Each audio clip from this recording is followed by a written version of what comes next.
حين ولدت أعطيتني قلبا صغيرا خاليا ملأته حبا لك حبا نقيا صافيا حين ولدت أعطيتني قلبا صغيرا خاليا ملأته حبا لك حبا نقيا صافيا.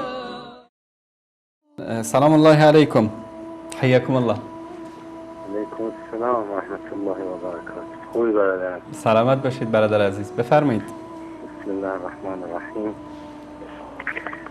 میفرمایند که و شاهد من اهلها، ما هر سال بابام نذر داشت ما رو میبرد که زیارت امام رضا هر سال بله بلا استثناء. جالب اینجاست هم وقتی برمیگشتیم فکر میکردیم که حالا از یک سفر روحانی برگشتیم و کلی هم گناهامون بخشیده شده. یعنی 100% افرادی که میرفتم قبر 100%شون من به جرات میگم که میگفتن یا امام رضا، کسی نمیگفت یا الله. بله. حالا شیعه جدید رو به چالش بکشی تقریبا میشه گفت خرافات امروزی رو قبول ندارن، یعنی قبر پرستی رو قبول ندارن، ولی همین که مثلا بهش میگه آقا پس شیعه نیستید شما در اصل، میگه نه شیعه.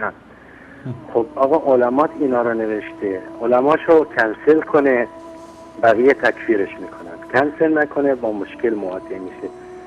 من میگم پیشنهاد میکنم افرادی که با این طرز تفکر میان جلو، شیعایی که به این شکل فکر میکنن، موافق اسمای خودشون یک مذهبی تأسیس کنند و خلاصه پیرو اون مذهب خودشون باشن.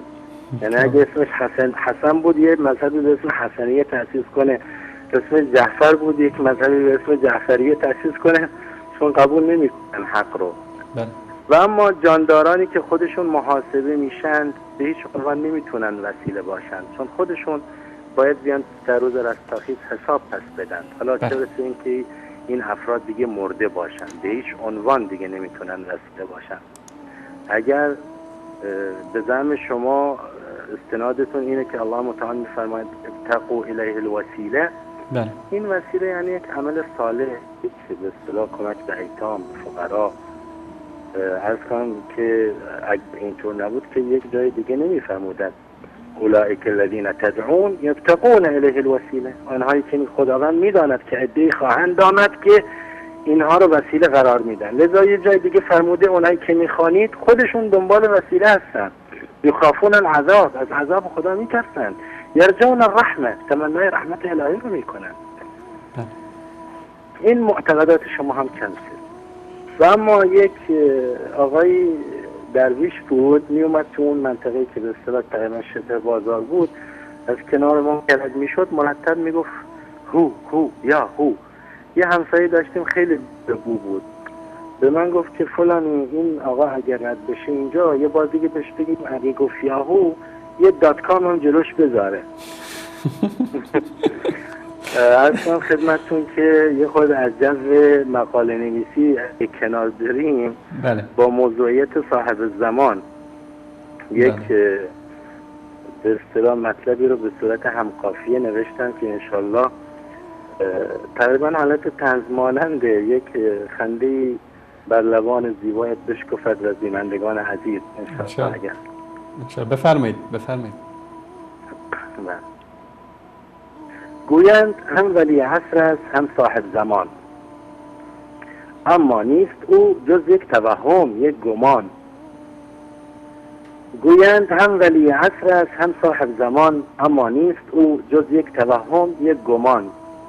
می آید می کشد نفش قبر می کند این جوان، می آید می کشد نفش قبر می کند این جوان. هم بوبکر و عمر مادرم عایشه من جمله عثمان. کی می آیی کودنها منتظرند در ایران، گویی که جا مانده در کوه سبلان. ولادتت اکشنی ناوجودی و حیران، گر راست میگویی بنما رخت ای پنهان. ولادتت اکشنی ناوجودی و حیران، گر راست میگویی بنما رخت ای پنهان. گر بیایی تو را میکشند این دیوسان، گر بیایی تو را میکشند این دیوسان، که روزی شود اضافه بر مراسم احزان. سالهاست بر سر و صورت میزنند این دیوانگان، سالها بر سر و صورت میزنند این دیوانگان، مهدی می آید انتقام میگیرد از عدوان.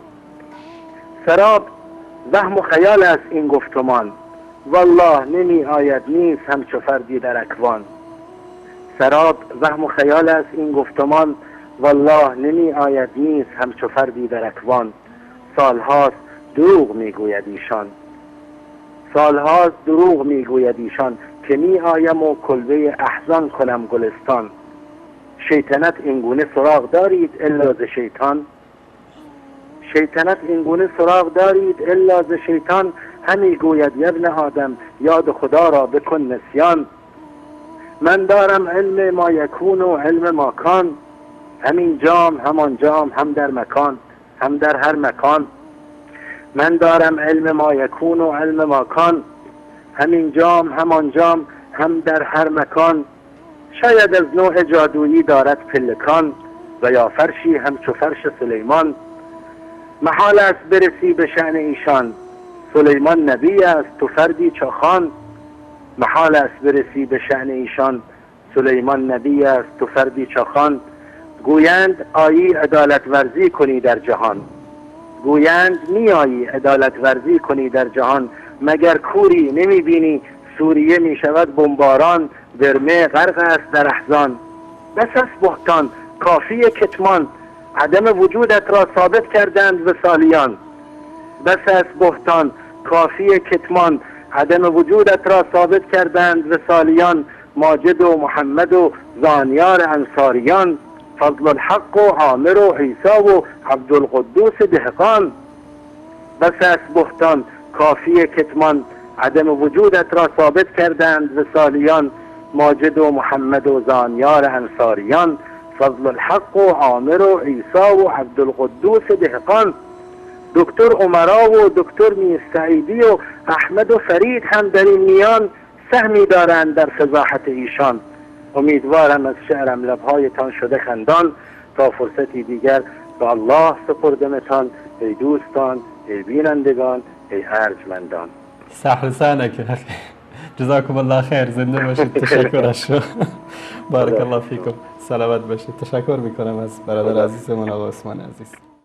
حين ولدت أعطيتني قلبا صغيرا خاليا، ملأته حبا لك حبا نقيا